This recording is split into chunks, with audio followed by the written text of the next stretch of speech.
Supreme court అసహనం వ్యక్తం చేసింది. పార్టీ ఫిరాయించిన ఎమ్మెల్యేలపై ఇంతవరకు ఎందుకు చర్యలు తీసుకోలేదని తెలంగాణ అసెంబ్లీ సెక్రటరీని ప్రశ్నించింది.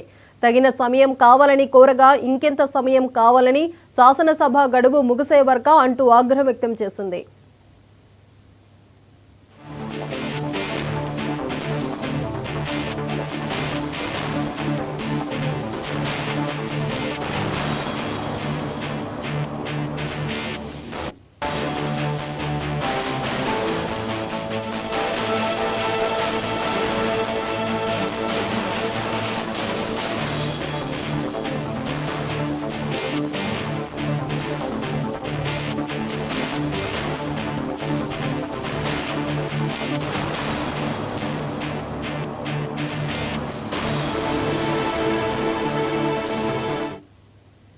తెలంగాణ అసెంబ్లీ సెక్రటరీపై సుప్రీంకోర్టు అసహనం వ్యక్తం చేసింది. పార్టీ ఫిరాయించిన ఎమ్మెల్యేలపై ఎందుకు చర్యలు తీసుకోలేదని తెలంగాణ అసెంబ్లీ సెక్రటరీని ప్రశ్నించింది. తగిన సమయం కావాలని కోరగా ఇంకెంత సమయం కావాలని, శాసనసభ గడువు ముగిసే వరకా అంటూ ఆగ్రహం వ్యక్తం చేసింది.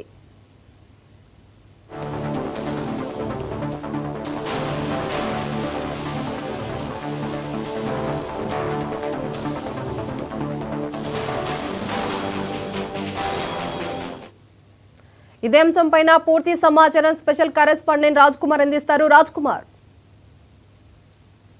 పర్వీన్, ఏదైతే పార్టీ ఫిరాయింపులకు సంబంధించినటువంటి దానిపై కూడా తెలంగాణ అసెంబ్లీ సెక్రటరీపై కూడా సుప్రీంకోర్టు అసహనం వ్యక్తం చేయడం జరిగింది. శాసనసభ మూసే వరకు అంటూ కూడా ఆగ్రహం వ్యక్తం చేసింది జరిగింది. ఏదైతే పార్టీ ఫిరాయింపులకు సంబంధించినటువంటి ఇప్పటికే కొంతమంది ఏదైతే కడియం ఎమ్మెల్యే కావచ్చు, దానికి సంబంధించినటువంటి కొంతమంది ఎమ్మెల్యేలపై కూడా ఇప్పటికే పార్టీ ఫిరాయింపుల చట్టం కూడా జరిగింది.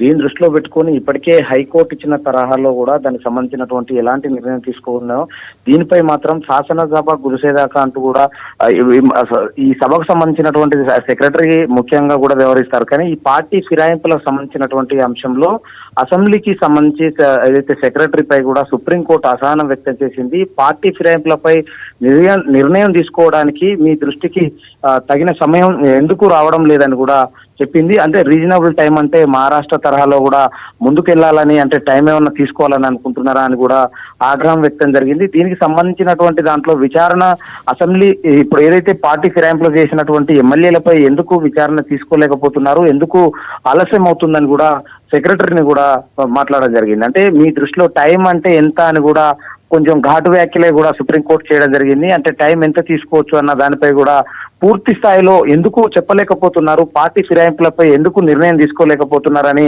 సెక్రటరీపై కూడా దీనిపై నిర్ణయానికి సంబంధించినటువంటి అది అంటే ఈ సమయం కావాలి అని ఎప్పుడో కోరడం, దానికి సంబంధించి ఇప్పటికీ ఈ సమయానికి సంబంధించినటువంటి దాంట్లో అంటే ఎందుకు సమయం తీసుకోవాల్సి వస్తుంది, టైం అంటే ఎంత అని కూడా కోర్టు ప్రశ్నించడం జరిగింది. ఈ యొక్క శాసనసభ ముగిసే వరకు కూడా ఇలానే కొనసాగుతుందని కూడా చెప్పడం, ఈ సమయం కావాలని కోరడం కూడా ఇదంతా కూడా కరెక్ట్ కాదని కూడా సుప్రీంకోర్టు మాత్రం ఏదైతే తెలంగాణ అసెంబ్లీ సెక్రటరీపై కూడా కొన్ని తక్షణమే పార్టీ ఫిరాయింపులకు సంబంధించినటువంటి దానిపై పూర్తి నివేదిక సంబంధించినటువంటి మొత్తం అంశం మొత్తం సంబంధించినటువంటి ఎవరు ఏంటి అనే దానిపై కూడా వివరణ ఇవ్వాలని కూడా కోరడం జరిగింది. Right, thank you Raj Kumar.